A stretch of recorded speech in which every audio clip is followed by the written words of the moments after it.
Hello friends, subscribe करें हमारे channel को और बेल आइकन को भी दबाएं ताकि सारी लेटेस्ट अपडेट और वीडियो आप तक पहुंचे सबसे पहले। Assalamu alaikum viewers, welcome to my channel. I am Dr. Hira and today I will discuss about constipation. सबसे पहले बात करेंगे कॉन्स्टिपेशन के कुछ छोटे से कॉजेज़ के बारे में। कॉन्स्टिपेशन व्यूअर्स हमारी डेली रूटीन में अक्सर हमें सफ़र करना पड़ती है, जिसके बहुत से कॉजेज़ होते हैं। नॉर्मल रूटीन में अगर हमारी डेली एक्टिविटीज़ ही डिस्टर्ब हो जाए तो उसकी वजह से ही हमें अक्सर कॉन्स्टिपेशन हो जाती है। यानी कि लॉन्ग टर्म हमारी कुछ एक्टिविटीज़ चल रही होती है, अगर हम उनसे हट के कुछ चेंजेस हमारी एक्टिविटीज़ में आ जाए, या हमारी नॉर्मल अगर हम ये कहें कि हमारी जगह तब्दील हो जाए, हमारा पानी तब्दील हो जाए, तो अक्सर वो भी कॉज बनते हैं हमें कॉन्स्टिपेशन होने के। बाज़ औक़ात हम ऐसी खुराक लेना शुरू कर देते हैं जिसके अंदर पानी की मिकदार कम होती है या फिर वो फाइबरस नहीं होती, और कुछ ज़्यादा दिनों तक हम उनका इस्तेमाल करते हैं तो उससे भी हमें कॉन्स्टिपेशन हो जाती है। इसके अलावा अगर हम नाक़िस खुराक खा रहे हैं वो भी कॉज बन जाता है। और ख़ास तौर पर अगर हम कोई पेन किलर्स ले रहे हैं, कोई भी ऐसी हैवी मेडिकेशन कर रहे हैं, पेन किलर्स ले रहे हैं या फिर आयरन पिल्स हम ले रहे हैं, तो उनसे भी अक्सर लोगों को कॉन्स्टिपेशन हो जाती है। इसके अलावा स्ट्रेस ज़्यादा लेने की वजह से, ज़्यादा सोचने की वजह से, नेगेटिव सोचने की वजह से भी कॉन्स्टिपेशन हो जाती है। बाज़ औक़ात लेडीज़ को प्रेगनेंसी के अंदर भी कॉन्स्टिपेशन की सिचुएशन को फेस करना पड़ता है, लेकिन अब इसके बारे में टेंशन लेने वाली कोई बात नहीं। आज मैं आपको सिर्फ 3 मेडिसिन ऐसी बताऊंगी जिनके इस्तेमाल से आपको कॉन्स्टिपेशन का इशू सॉल्व हो जाएगा। सबसे पहले मैं आपको एक सिंगल रेमेडी बताऊंगी, ओपीएम 200 या ओपीएम 30 एक्सपोनेंसी के बारे में मैं आपको बताऊंगी। इसके सिम्टम्स में फ्रेंड्स बच्चों और बड़ों में ज़्यादातर ये बेनिफिटेड है कि अगर बच्चों और बड़ों को 2 या 3 दिन तक हाजत महसूस ना हो स्टूल को पास करने की, तो ये इसकी सबसे बेस्ट सिम्टम है।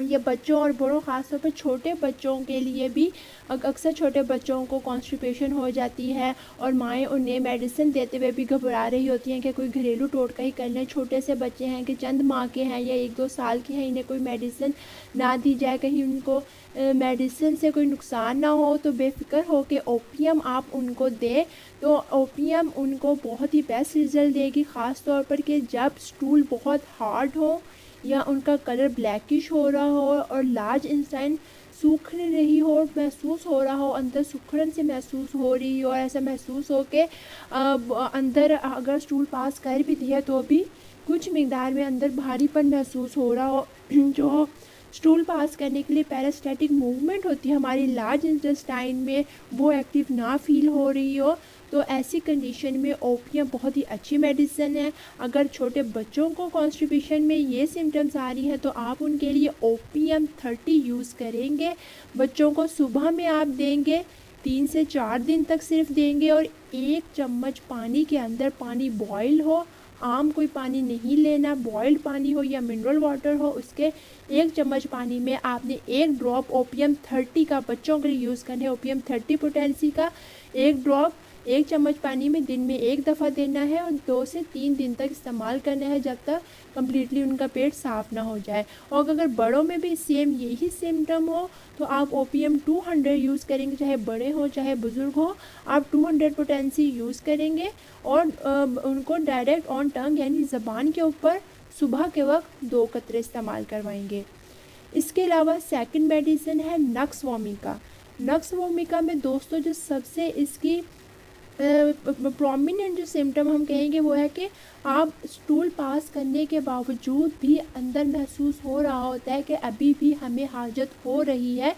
एक दफ़ा अगर आप वॉशरूम से फारिग होकर आए हैं या कुछ चल फिर रहे हैं या कुछ खा पी रहे हैं, लेकिन आपको अभी भी हाजत महसूस हो रही है और आप फिर दोबारा गए और ऐसे फिर आधे घंटे बाद या 15-20 मिनट बाद आपको फिर भी महसूस हो रहा है, यानी कि 2-3 दफ़ा आप जाते हैं, उसके बाद आप रिलैक्स फील करते हैं। इसी तरह शाम को या रात को भी जब तक आप 2-3 दफ़ा वॉशरूम से फ्री होके नहीं आ जाते, आपको इजी फील नहीं होता, बार बार आपको ऐसे महसूस हो रहा होता है कि हमें अभी भी हाजत हो रही है, तो ये सबसे प्रोमिनेंट सिम्टम है नक्स वोमिका की। और नक्स वोमिका को आपने लेना कैसे, आपने 200 पोटेंसी में व्यूअर्स इसे लेना है और सिर्फ रात को लेना है 2 कतरे।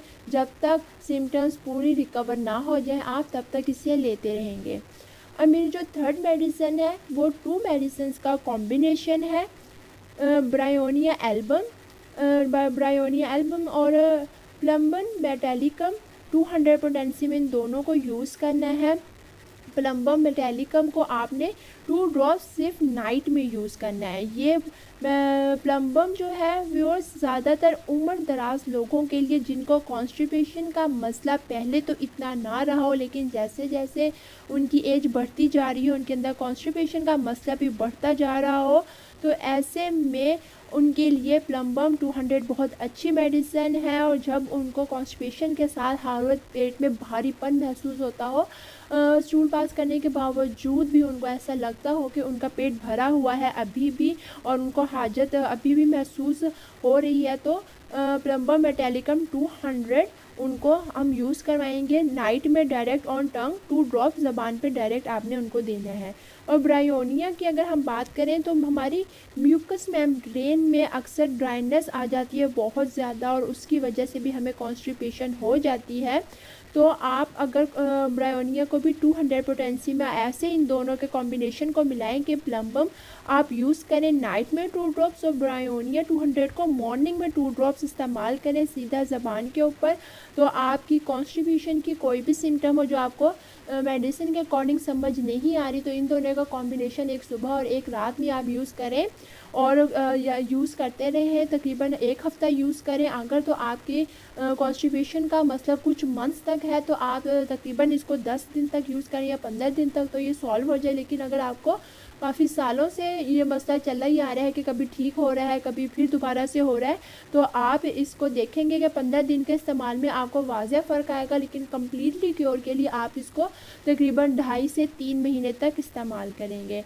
तो दोस्तों ये होम्योपैथिक में टॉप मेडिसिन है, कॉन्स्टिपेशन की सबसे बेस्ट मेडिसिन है, आप इनको इस्तेमाल करें, इंशाल्लाह आपको बहुत अच्छा रिज़ल्ट मिलेगा। उम्मीद करती हूँ कि आपको इससे बहुत हेल्प मिलेगी और आप इस वीडियो को पसंद करेंगे। अगर वीडियो पसंद आए तो लाइक करना।